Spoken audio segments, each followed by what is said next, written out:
Do we need Paul here? I'm sure Mr. Jury's not far away. Look, Okay. councillors, this is our monthly, or regular, I should say, hopefully monthly, report to you from HBRC Limited on their activities as well as their financial performance for, in this case, a May to July period. And we have the Managing Director, Andrew Newman, and the Company Manager, Heath Caldwell, here to present and answer questions. Oh, thanks, Mr. Chair and Liz. I'll run through the headlines just briefly, and probably best that it's a question-based conversation, I think, today. But obviously we've got the, and I'm only going to really, in terms of HBRC, I'm only going to concentrate on the RWS component, which is obviously the big piece of action anyway. So some pretty significant milestones in the last month. Obviously the first one of these is the call on through the EPA and the appointment of Board of Inquiry. So that's set the clock ticking, I guess, on that process, which is now their process, not our process. So I understand, I think submissions are due to close either at the end of Friday. Yeah, okay. Next work strand is formation of the Investor Consortium. It's a work in progress, obviously down to some pretty detailed discussions and negotiations around a couple of investors. So that's a work in progress. I expect that within the next week to 2 weeks I'll have that sorted, actually, or we will. Minus the Crown component, but we have now opened, because the Crown Irrigation Investments Company is now operative. We have opened the discussions with the Crown Irrigation Investment Company, and that conversation will carry on through August. Yep. Question as we go. The position with the Crown Investment Company, obviously there are other irrigation schemes looking at that money too. This amount of money that's been identified in the last budget for the parliamentary budget, are there other schemes up to the point of being able to push the go button? Bit of a question mark around that. I'll say this much: there aren't a lot, and there aren't any at scale. If I can make that point, so it's my understanding. But it's early days. The other point I'd make, though, is in terms of any potential Crown involvement with the RWS, then the reality is any financial investment in the timing of that would be pretty modest in this current financial year. So we're really looking at future budgets, actually. So that's another point to bear in mind. That helps. So where are we? DNC's the next big. So design and construct is the next big process that's coming to a head pretty fast now. So in mid-August, we're due to have the request for proposal bids on the table from both Boyd and OHL Hawkins. That will trigger a 7-week assessment process, which we're gearing up to do now, and in effect, it's in my view, it's one of the threshold decisions around whether the scheme's viable or not. So construction price blends into water access price pretty smartly. So by the end of by early October, actually by about the end of September, early October, we'll have some pretty good clarity around that from an HBRC perspective. I would say so far the process has gone very well. I think probably councillors and others are starting to see some fair bit of visibility in the public domain around the two constructors, and they're forming their own views. I think what we are going to see, I'm not going to get into too much detail, but we are going to see some substantial optimisation around both the proposed dam structure and the distribution network, and I'll come back and talk a wee bit about geotech issues shortly, which has been flavour of the week, and what that might mean. Okay, so. Through you, Mr. Chair. Yep. I'm just curious why the need for public engagement with the construction companies.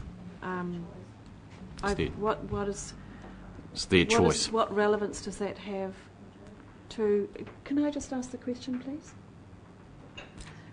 What relevance has that got to HBRC and to council and? Well, it's two issues. How is that going to affect the decision that is made about those companies? It's not going to affect the decision in the slightest as to how those construction firms have promoted their own public profile. That's not a material factor in any assessment. Having said that, though, a material factor in the assessment is the degree to which they subcontract and employ local people, and local construction firms subcontract, all that sort of stuff. That is material, and they've been both consortia have looked at that very closely. So we will be assessing that, and that will be a material element of the assessment. So they've had to work their way into the community to actually do that sort of stuff. Chairman, I'm lost track of which page you're on. Sorry, Murray. I'm still on page 35. Am I just slow? I just wanted to... the investor consortium, you've said July, August. We've talked about some announcement or whatever. You got any sense of where that's leading? I've got a...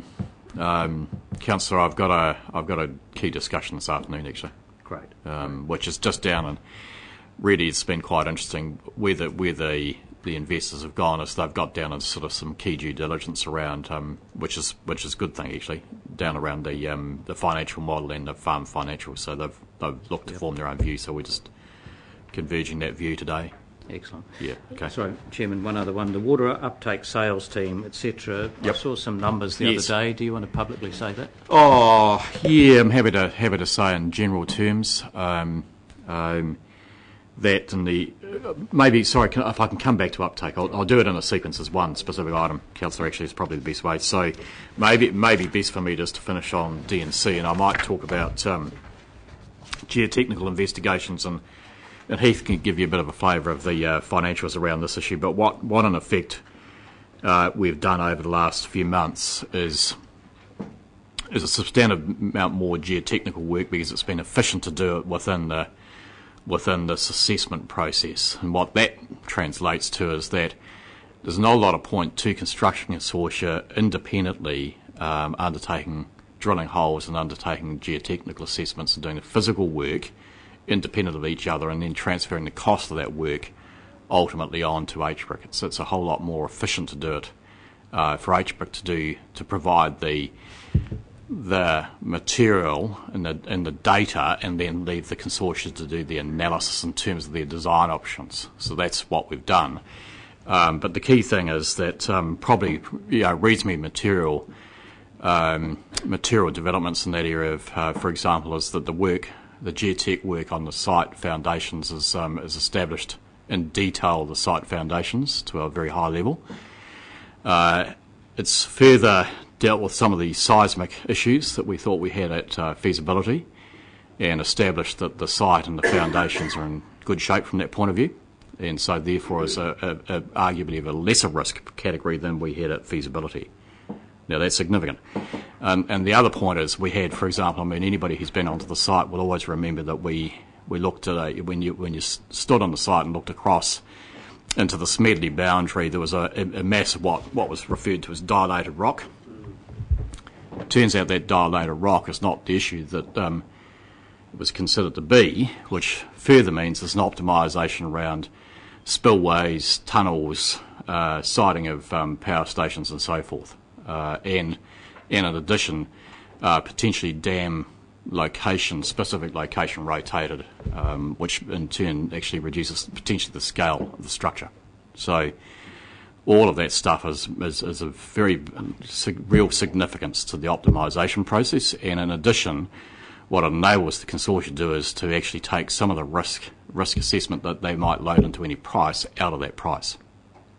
So the other key thing that the work's established is the quality of the rock material, and therefore how that blends into the dam design type. Okay, in detail. So that's been a big chunk of work. Okay, and I just given the, I might just briefly traverse the subject of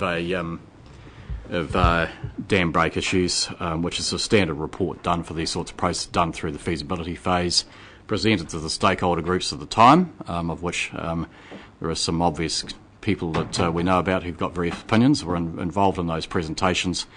Also picked up extensively in the media and in the community in September of last year, but it was publicly available in July. So, in essence, though, the real purpose of that work is to actually establish and refine the dam design criteria and risk assessment criteria that the constructors have to take into account when they're pitching a proposition.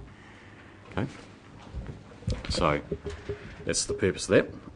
Mr. Chair, on the issue of the dam break, and obviously it's a topical issue now because of the earthquakes that we had recently, and I've got a copy of that report in front of me that's on our website. And while it says that the proposed dam will be a high potential impact category, the report doesn't really talk a lot about earthquakes as such. It talks about the dam break. So how much of the possibility of an earthquake affecting this dam was actually... a lot of this was it was a desktop analysis as well, a lot of it. But are you confident that this report, which is key, adequately addressed the issue of earthquakes? This report's not about addressing the issue of earthquakes. It's about addressing the consequences of dam break. That's the point. The geotechnical work, both in feasibility and subsequently undertaken, and subsequently informing the design standards of any structure, are the issues that have to deal with the seismic risk issues. That's the point.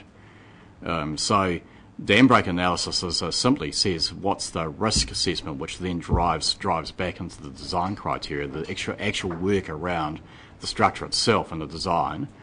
And its process is dealing with those seismic risk issues. And what I've just said is around the geotech work that's undertaken on the foundations and so forth, is that's less than was considered to be the case of feasibility.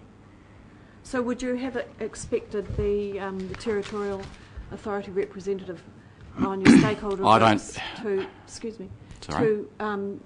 liaise with the community and share that information, or do you think that was a regional council responsibility to alert the community to those possibilities? Councillor, it's premature. Pardon? It's premature. What's premature? Liaising with the community. They talked about the impacts of a dam break as long ago as 12 months. Now they're looking at the geotech and the actuality of that outcome, if at all. So, I mean, that work's still underway. So the territorial actually had nothing to talk about with the community, because the work's still in process. That was the piece that was conveniently forgotten in the item yesterday. Mr. Chairman, can I interpolate between the two issues, or the two questions, for the question also? My understanding is the dam break report, it's not called that. Is it called that? No, it's called something else. But anyhow, the effect. Describe what could happen if something that was 80 metres tall happened. That's right. Break. That's all. It's a model. The second thing, though, that you've talked about, Mr. Newman, is about the design standards, which is going to reflect managing that potential risk. Can you elaborate on what the design standard expectation would be in broad terms? Is it to, for example, and I'm not putting words in your mouth, it's to withstand an earthquake of X? Yes. Is that one of the standards? Yes, in broad terms, and it's designed to look at probabilities of failure, probabilities of event, all those sorts of things. So, and the other point I'd make is, in generic terms, I mean, I need my engineers here to get down into the real technical detail, but the point being is that it really classifies the structure in large dams to an international standard, the highest international standard. That is the test that has to be met. And the additional point to that is that test has to go through consenting processes. So it not only gets considered from a risk assessment process through the EPA, but it goes through a dam build consent process as well. So that's the point. Is there's a fair bit of process to go in terms of all of this yet.